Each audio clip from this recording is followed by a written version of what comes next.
लग्नानंतर होईलच प्रेम या मालिकेच्या आजच्या एपिसोडमध्ये आपण पाहत असतो की विजय आता इथे मिथुन काकाकडे आलेला असतो. आल्याबरोबर म्हणत असतो, अरे रे रे इतके लाचार होऊ नका. काय नाही, या देशमुखांना रम्याला जसं तिच्या हक्काचं काही मिळू दिलं नाही तसंच तुमचं पण आहे हो. तुम्ही पण या घरातले दुर्लक्षित व्यक्तिमत्व आहात.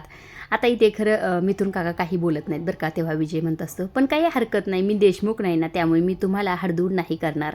तेव्हा इथे मिथुन काका म्हणत असतात, ते पण नाहीत करत मला हाडदूड, पण फक्त वहिनी जरा आता बिजी आहेत असं म्हटल्यानंतर लगेच विजय म्हणत असतो, इतकं कुणी बिजी नसतं व आपल्या माणसाची नट कळू नाही का. आता मिथुन काका एकही शब्द बोलत नाहीत बरं का, शांत झालेले असतात. त्याच गोष्टीचा फायदा हा विजय घेतो. हे घ्या असं म्हणून आता एक इन्व्हलप देतो बरं का. दिल्याबरोबर म्हणत असतो, कॅशच दिली असती पण त्यासाठी सुद्धा तुम्हाला बाहेरच जावं लागेल ना. तुम्ही काय करा, बँकेत जा आणि ताबडतोब स्वतःच्या अकाउंटमध्ये क्रेडिट करा. असं म्हटल्यानंतर मिथुन काका म्हणतात, नाही नाही नको राहू दे, माझं मी बघून घेईल, तुमच्याकडनं असं मी पैसे नाही घेऊ शकत. असं म्हटल्यानंतर विजय लगेच म्हणत असतो, का झालं का, केलं का पर का आम्हाला. अहो नाही तसं नाही आहे, पण नको, मी तुमच्याकडं नाही घेऊ शकत. तेव्हा लगेच विजय म्हणत असतो, तुम्हाला तुमच्या श्रेयाची शपथ. असं म्हटल्यानंतर विजय नाही म्हणू शकले नाही आणि त्यांना गरजसुद्धा होती पैशाची, त्यामुळे खरं त्यांनी तो चेक घेतलेला असतो. आता ते म्हणत असतात, थँक्यू, पण मी तुमचे पैसे परत लगेच करेल माझ्याकडे आले की. तेव्हा विजय म्हणतो, काही हरकत नाही. आता मिथुन काका तिथून निघून गेलेले असतात आणि विजयने त्याचा डाव इथे खेळलेला असतो आणि मिथुन काकाला घराबाहेर काढलेलं असतं. आता इकडे दुसऱ्या बाजूला जी काही वसू असते जावायचं कौतुक करत असते. वा वा जावाई बाप्पू, खरंच मानलं तुम्हाला. खरं सांगू का, मिथुनची विकेट मला अनएक्सपेक्टेड होती बरं का माझ्यासाठी. असं म्हटल्यानंतर विजय म्हणत असतो, हो ना होती ना तुमच्यासाठी, पण तुम्हाला सांगू का, ते आपल्याकडे असते ना एक मन आहे बघा, गरजवंतांना अक्कल नसते. अगदी 100% ते खरं आहे. मिथुन म्हणजे खरं तर ना देशमुखांच्या शेतातलं बुजगावणे, त्याला कोण घाबरते. सगळं काही जाऊ द्या, पण आता आपला प्लॅन झालेला आहे बरं का, सक्सेस होतोय. माननी मामी गेलेला आहेत, मिथुन सुद्धा गेलेला आहे, आता जीवा सुद्धा जाईल. असं म्हटल्यानंतर वसू म्हणतात, जीवा सुद्धा जाईल, पण पारचं काय, पार जाणार आहे का नाही, तो पहिलं जायला हवा. हे बघा, पार जर गेला नाही ना तर अडचण येऊ शकते बरं का.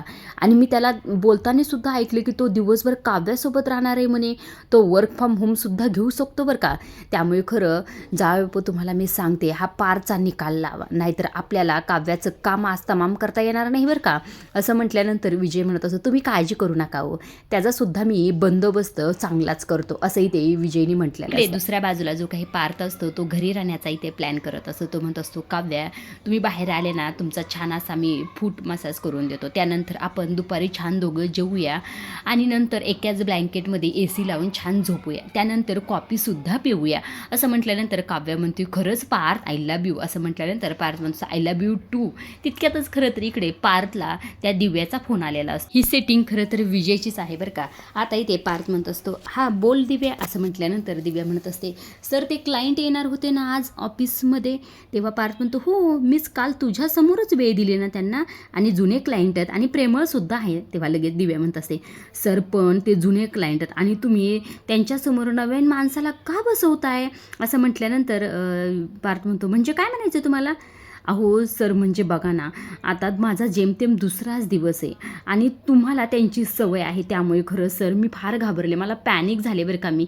तुम्ही या, तुम्ही का नाही आले, मगापासून मी तुमच्या कॅबिनकडे पाहतो. तेव्हा पार्थ म्हणतो, ते काय आहे ना, मी आज घरूनच काम करणार आहे. मात्र दिव्या अजिबातच ऐकत नाही. तेव्हा इथे पार्थ म्हणत असतं, अहो तुमचं प्रेझेंटेशन मी पाहितलंय, तुम्ही बिंदास द्या त्यांच्यासमोर.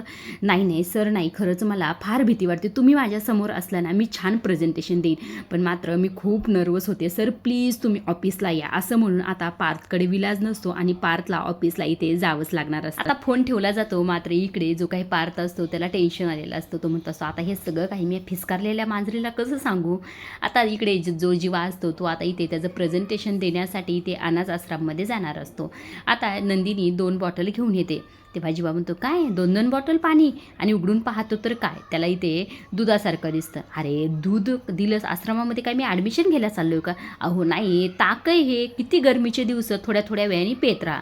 तितक्यात खरं तर त्यांना आता इथे काव्याचा आवाज इकडे पार्थवर ओरडत असते, तुम्ही आत्ताच म्हटलात ना मी घरी राहणार आहे, बरं आपण दुपारी छान जेवूया, दुपारची सुखाची झोप घेऊया, याव त्याव कर, सगळ्या गोष्टी म्हणतात आणि एक सुद्धा गोष्टी करत नाहीत. इकडे काव्याचा आवाज ऐकून जीवा आणि नंदिनीला हसायला हसायला येत असतं. पार्थला काव्या म्हणत असे, जा तुम्ही आत्ताच्या आत्ता ऑफिसला निघून जा. नुसतं ऑफिस ऑफिस ऑफिस ऑफिस, अजिबात दुसरं काही कळत नाही. इकडे पार्थ बाहेर आलेला असतो तेव्हा जीवा पार्थवर हसत, काय बडे भैया कशाचे बॉम्ब फुटायला लागलेत आतमध्ये, असं म्हटल्यानंतर पार्थ म्हणतो, सारे काही नाही बाबा, वर्क फ्रॉम होम घेणार होतो आणि ऑफिसला जावं लागणार आहे. ती दिव्या पॅनिक व्हायला लागली ना ऑफिसमध्ये. तेव्हा इकडनं जीवा त्याला चिडवत असतो, काय बडे भैया पॅनिक व्हायला लागली, ऑफिसवाली घरवाली क्या चल रहा है आपका हे, असं म्हटल्यानंतर पार्थ म्हणतो, अरे गप बाबा तू, असं काही नाही आहे.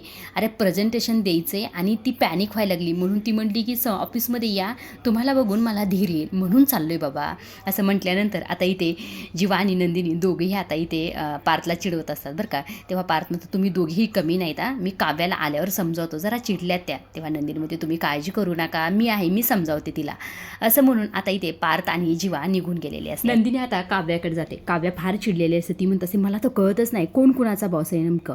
हिने फोन केला तर लगेच ही ऑफिसमध्ये गेली, आली मोठी शहाणी, असं म्हटल्यानंतर नंदिनी म्हणते, काय मी का, अगं तू नाही ग बाई, ती स्माइली. मात्र नंदिनी तिच्यावर फार हसते, म्हणत असे, काव्या देशमुख तुम्हाला कळतंय का, तुम्ही जलस होताय काय. मी जलस, हा तू जलस होतेस अगं. नाही मी जलस कशाला हो, मी नाही जलस होत कुणावर. पण एक गोष्ट माझ्या लक्षात आली आहे ताई, नवऱ्याचं बायकोवर तोपर्यंतच प्रेम असतं जोपर्यंत ती प्रेग्नेंट होत नाही किंवा ती प्रेग्नेन्सी स्वीकारत नाही. तेव्हा इकडनं नंदिनी म्हणते, बापरे हो का, असं असतं का. तेव्हा काव्य म्हणते, हो अगं, एकदा डिलिव्हरी झाली बाळ झाले की बाळ आणि तू बघून घ्या, माझं मी ऑफिसला जाणार, असं म्हटल्यानंतर इकडनं नंदिनी म्हणत, नाही ग खूप चांगलेत आपले नवरे, अगं खरंच मी बघते ना माझ्या संस्थेमध्ये, अगं काय नवरे असतात एकीचे, त्या मानाने आपल्या हाताला हिरा लागला, हिरा. अगं हिरा प्रत्येकाला हवासा वाटतो, मग त्यात त्यांचा काय दोष आहे सांग बरं मला, असं इथे नंदिनी म्हटलं. काव्याच्या चेहऱ्यावर हसू येतं बरं का. आता नंदिनी म्हणते, जाऊ दे ग त्यांना ऑफिसमध्ये, आपलं काय ठरलंय, आपण दोघींनी प्रेग्नन्सी एकत्र एन्जॉय करायची, सेलिब्रेट करायची. मग मी आहे ना, मी आज सुट्टी घेतली आणि तुझ्यासोबतच घरी राहणार. मला सांग तुझ्यासाठी काय बनवू, मुगाची खिचडी बनवू का, तुला आवडते ना. तेव्हा काव्या म्हणते, अगं ताई तू हे विसरतेस बरं का, म्हणजे मी प्रेग्नेंट आहे आणि तू सुद्धा प्रेग्नेंटच ग, त्यामुळे स्वतःची काळजी घे. तेव्हा नंदिनी म्हणते, हो माहिती आहे मला, पण मी तुझ्यासाठीच करते का नाही हे सगळं काही, त्यामुळे अजिबात टेन्शन घ्यायचं नाही. तेव्हा काव्या म्हणते, बरं ठीक आहे, मुगाची खिचडी, त्यावर छान साजूक तूप आणि मग दुपारची झोप, असं म्हटल्यानंतर नंदिनी म्हणते, हो करूया तसं. तेव्हा काव्य म्हणते, नाही असं करून नाही चालणार, मला अभ्यास करायचं आहे. तेव्हा नंदिनी म्हणते, हो अगं अभ्याससुद्धा कर, सगळ्या गोष्टी कर, फॉर अ चेंज म्हणून तू काय कर, आज आमच्या रूममध्ये जाऊन अभ्यास कर, म्हणजे तुला सुद्धा बरं वाटेल, मी जाते खिचडी टाकायला, असं म्हणून नंदिनी इकडे दुसऱ्या बाजूला जी काही वसू असते ती फार खुश होत असते. ती म्हणत असते, अरे वा मस्त मोठं काम झालं, आपलं नशीब आज साथ येत आहे, म्हणजे माननीला मी गुरुजीकडे पाठवलं, तुम्ही पैसे देऊन मिथुनला बाहेर पाठवलं आणि जीवासुद्धा गेलेला आणि पार्थलासुद्धा कसला तरी फोन आला, तो सुद्धा गेला, आता राहिली कोण, नंदिनी. नंदिनीला पाठवलं पाहिजे बरं का, म्हणजे जावई बापू, कारण की नंदिनी काव्याची ढाल बनून तिच्यासोबत असते. ती असताना खरं तर आपण काव्याच्या केसाला सुद्धा धक्का लावू शकत नाही. तुम्ही काहीही करा पण त्या नंदिनीला घराबाहेर काढा, नाहीतर आपला सगळा प्लॅन फसला म्हणून समजा. तेव्हा विजय खरं तर कंगवा घेतो, विसरतो आणि गाणं गुणगुणत असतं बरं का. वसूला तर काही कळत नसतं नेमकं याचं चाललंय तरी काय. आता इथे विजय मस्त डान्स करत असतो. इकडे दुसऱ्या बाजूला जी काही नंदिनी असते किचनमध्ये खिचडी बनवण्यासाठी आलेली, खिचडी बनवून झालेली असते. तेव्हा खरं तर तिला रेखाताईचा फोन येतो. रेखाताई म्हणत असतात की त्यांना लोकल कुणीतरी नेता आलेत आणि त्यांच्या पोरांनी ना मोठमोठ्यांनी गाणी इथे लावलेत, त्यामुळे ते गोंधळ उडालेला आहे, असं म्हटल्यानंतर नंदिनी म्हणते, बरं ठीक आहे चालेल, मी येते आणि बघते नेमकं कोण आहे, पुढच्या 15 मिनिटात मी पोहोचते तिथे, असं म्हटल्यानंतर काव्यसुद्धा तिथं आलेली असते बरं का. काव्याने सगळं बोलणं ऐकलेलं असतं. तेव्हा नंदिनी म्हणते, बघ ना गं हे काय झालं असं. तेव्हा काव्य म्हणते, नको काळजी करू, ऐकलंय मी सगळं काही, तू बिनधास्त जा, नाही तर मी पण येऊ का तुझ्यासोबत, आपण दोघी बहिणी मिळून त्यांची बँड वाजवूया. तेव्हा नंदिनी, नाही तू माझ्यासोबत नको, तू घरातच आराम कर, तुझ्यासाठी हे घर सेफ आहे, मी जाते आणि आत्ता येते, खरंच मला फार वाईट वाटते. तेव्हा काव्य म्हणते, नको काळजी करू, मी घरातच आहे ना, असं म्हटल्यानंतर इकडनं सिट्टी वाजलेली असते बरं का. तेव्हा नंदिनी, बरं खिचडी झालेली आहे बरं का आता, आणि गार झाली की तेवढी खिचडी खाऊन घे बरं का. तेव्हा काव्य म्हणते, हो नको काळजी करू तू, आणि ताई मी तुमच्याच रूममध्ये थोड्या वेळ बसून अभ्यास करते, मी झोपले तर चालेल ना गं तिथेच. तेव्हा नंदी म्हणते, नाही अगं काय विचारतेस तू असं, झोपू शकतेस ना, त्याला काय एवढं विचारायचं आहे, आणि काळजी भर का काव्या. तेव्हा इथे काव्यासुद्धा म्हणते, आताई तू सुद्धा काळजी घे आणि व्यवस्थित जा, आणि तिथे काय झालं हे मला फोन करून सांग बरं का. असं म्हटल्यानंतर नंदिनी म्हणते हो ठीक आहे चालेल. आता नंदिनी निघून जाते आणि काव्या एकटीच राहिलेली असते. काव्याला थोडं बोर होत असतं बरं का एकटी. इकडे दुसऱ्या बाजूला वसू जावायचं कौतुक करणं काय थांबवत नसते बरं का. ती म्हणत असते विजयराव मानलं तुम्हाला, म्हणजे एक एक करून काव्याभोवतीचे सगळे सुरक्षा कवच तुम्ही तोडले. तेव्हा विजय म्हणत असं हो मग काय, या सर्व गोष्टीची खूप अगोदरपासून प्लॅनिंग आहे. तेव्हा वसू म्हणत असते आता काव्या एकटी घरात आहे आणि आता आपण दोघं त्या काव्यासोबत काहीही करू शकतो, पण असं काहीतरी केलं पाहिजे ज्यामुळे आपल्यावर कोणाचाही संशय येणार नाही. आणि एक गोष्टसुद्धा लक्षात ठेवा बरं का, जेव्हा काव्याला त्रास व्हायला सुरू होईल तेव्हा ती कुणालाही फोन लावू शकणार नाही, असं काहीतरी त्याचा बंदोबस्त मी करतो. या काव्याने रम्याच्या कानाखाली उडली होती ना, आता तिला कळेल नेमकं याचा हिशोब मी कसा घेतो, असंही ते विजय म्हटलेला असतो. आता दुसऱ्या बाजूला खरं विजय आणि वसू मागच्या साईडला देतात आणि त्यांच्या लाईटचं मेन स्विच जे असतं ते स्विच ते बंद करतात. बंद केल्यानंतर सर्व घराची लाईट जाते.